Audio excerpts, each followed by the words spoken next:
Conseil présidentiel ce matin dans la région du Bakau, Sédhiou accueille un tout nouveau programme triennal 2023-2025 avec un budget de 400 milliards de francs CFA. Les investissements seront portés vers les secteurs porteurs de développement. Un appel fort est lancé par l'ONG Horizon Sans Frontières à la communauté internationale d'opérer des sanctions à l'endroit des propos discriminatoires du président Kais Saied. La migration doit être un levier d'intégration appuyé par tous les pays, nous dit Boubacar Sèye.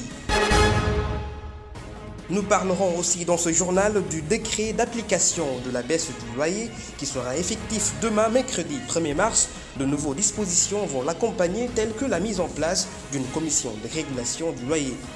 C'était les grands titres de cette édition. Tout de suite, le développement. Bonsoir et bienvenue dans cette édition. Je l'annonçais tout à l'heure, le ministre des Finances et du Budget, Moustapha Ba, a exposé le bilan du programme d'investissement de 2025 sur l'axe 1 du PSE sur le secteur primaire et l'axe 2 sur les impacts sociaux, sur un budget de près de 200 milliards de francs CFA avec un taux d'exécution de 63%. Le chef de l'État, Macky Sall, a décidé de mettre en place un autre budget triennal d'investissement estimé à 400 milliards de francs CFA consacré à la région de Sédhiou. Électrification, l'emploi des jeunes et les services sociaux de base seront pris en charge. Voici le chef de l'État Macky Sall et le ministre des Finances et du Budget Moustapha Ba. Si on regarde l'axe 1 du plan Sénégal émergent, les tronçons sont là. Monsieur le gouverneur est revenu largement là-dessus. On verra que l'agriculture, la pêche et l'aquaculture, l'élevage et la production animale, l'énergie et les infrastructures et services de transport qui opérationnalisent l'axe 1 du plan Sénégal émergent, les indicateurs ont été globalement performants dans la région de Sédhiou à cause de la mise en œuvre du programme d'investissement qui avait été décliné en 2015. Donc les marqueurs sociaux qu'on a indiqués tout à l'heure en matière de réalisation vont être également prévus sur la période triennale.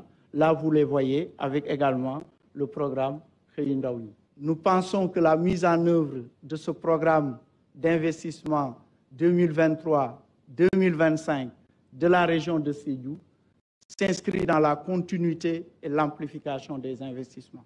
Monsieur le Président de la République, vous avez parlé de dynamisme économique. Oui, un rattrapage infrastructurel va se poursuivre, une correction des disparités territoriales, l'amélioration des conditions de vie et la promotion d'une activité économique régionale plus soutenue. Donc, je voudrais dire simplement qu'il y a beaucoup d'autres projets. J'ai noté le programme que vous avez avancé qui se chiffre à 350 milliards. Mais j'avais demandé au Premier ministre ce matin de le porter à 400 en rajoutant donc 50 milliards additionnels qui vont surtout impacter l'électrification rurale en l'amplifiant, les programmes de jeunesse, d'emploi et de financement qui vont couvrir aussi le domaine de CFA. Il faut augmenter les capacités d'intervention, il faut augmenter la motorisation agricole, notamment la mise à disposition du matériel subventionné, tracteurs et autres intrants. Mais il faut aussi, sur l'hydraulique, l'accès universel à l'eau, accélérer un peu la mise à disposition de ces différentes ressources. Nous restons toujours dans cette actualité. L'inauguration du pont de Marsassoum est la deuxième étape de la journée de cette tournée présidentielle. Il porte le nom désormais de l'ancien ministre de l'Intérieur en 1990. Famara Ibrahima Sagna. Ce choix associé par une ambition de désenclavement rapporte l'image de la personnalité de son parrain. Ce pont situé dans le Bakau est long de 480 mètres, d'un coût d'investissement de 20 milliards de francs CFA. Un affrontement entre forces de l'ordre et commerçants de Sandaga s'est éclaté cet après-midi.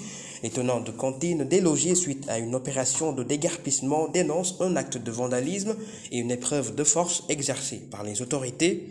Le 21 février passé, ils étaient regroupés devant le centre commercial El Malik, menaçant de perturber le secteur par une grève illimitée. Selon le collectif, 49 cantines ont été détruites sans avoir reçu au préalable de sommation qui est contredite par les autorités qui brandissent la date du 4 octobre. Pour un troisième avertissement, cette opération serait occasionnée par un promoteur privé propriétaire de cet espace qu'occupent une cinquantaine de commerçants. Les pertes ont déjà été estimées à un demi-milliard de francs CFA. À cette même date, une rencontre était prévue avec le préfet de Dakar pour espérer obtenir réparation des préjudices. Les commerçants résidant à Sandaga comptent maintenir la pression auprès des autorités.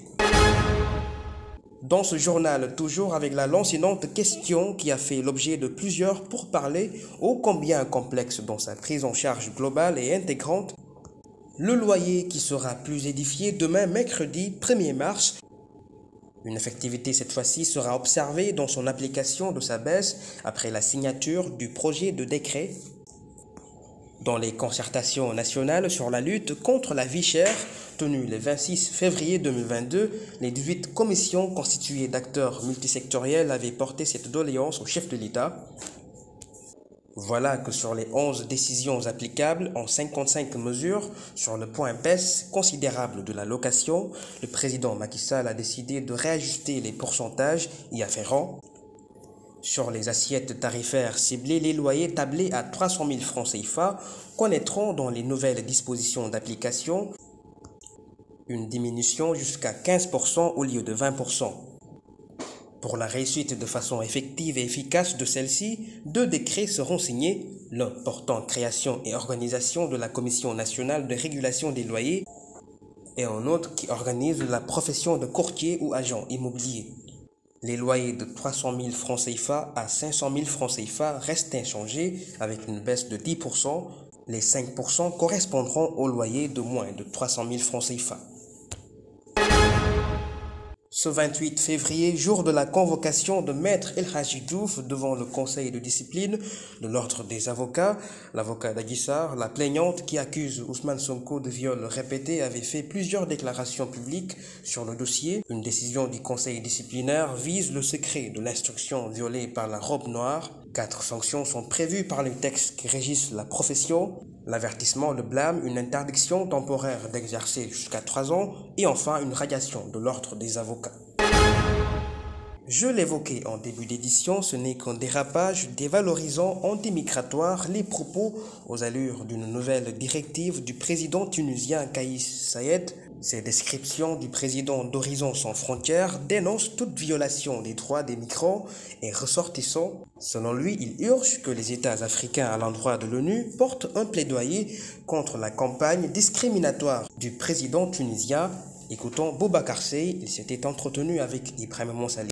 Les propos du président tunisien sont destinés à toute la communauté noire d'Afrique et du monde entier, même si c'est l'espace sud du Sahara qui a été ciblé dans le discours arrogant du président Kais Saied. Ces propos font honte à toute l'Afrique au moment où le continent européen s'érige en forteresse avec ses barricades politiques, physiques et juridiques. Kais Saied, en tant que juriste, n'est pas censé ignorer qu'au chapitre des migrations forcées, celles dont le mobile de déplacement est dû à des guerres, des persécutions, dégradation de l'environnement, etc., que non seulement les États ont un devoir moral, une obligation morale, mais aussi un devoir de respect au regard des conventions internationales telles que celle de Genève de 1951. Ces propos sont gravissimes. C'est pour nous une déclaration de guerre envers les États africains. Et c'est pour cette raison que l'Afrique doit réagir le plus rapidement possible.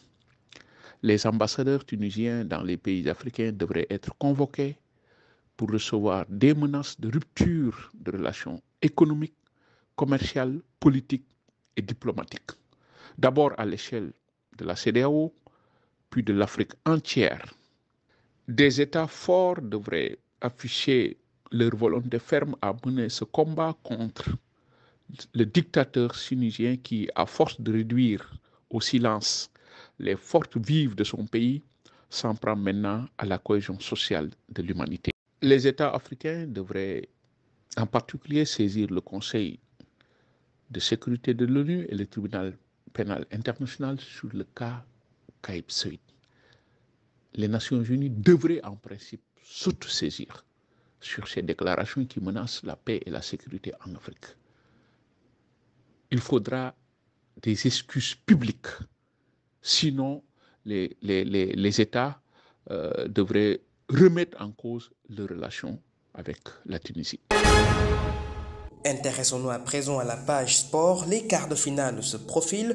L'adversaire de l'équipe du Sénégal des moins de 20 ans est connu. Il s'agit du Bénin. Un match qui sera disputé ce jeudi 2 mars à 14 h en Égypte. Sont à l'affiche aussi suite au tirage les matchs des huitièmes de finale de la Coupe de la Ligue qui débuteront ce week-end. Récit Ibrahim Moussali.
Le champion du monde argentin Lionel Messi a remporté le trophée FIFA The Best 2022 avec 52 points hier qui était décisif dans cette quête succédant à Robert Lewandowski. C'est dans la grande surprise que le septuple Ballon d'Or ait reçu cette récompense du meilleur joueur de l'année de la FIFA pour la troisième fois devançant deux autres joueurs en compétition qui n'étaient autres que son coéquipier Kylian Mbappé et Karim Benzema. Du côté des dames, Alexia Putellas a même succédé à elle-même devançant Alex Morgan et Beth Mead en devenant ainsi la meilleure joueuse féminine de la FIFA. Au terme d'une soirée riche en émotions, 11 prix ont été remis à des palmarès différents que sont les meilleurs gardiens de but et entraîneurs des deux catégories, le prix Puskas de la FIFA, le prix du Fair Play de la FIFA, le 11 masculin de l'année, le 11 féminine de l'année et le prix des supporters de la FIFA. Dans ce classement FIFA The Best, Sadio Mané, l'attaquant de Bayern Munich, termine à la 6e place devant Neymar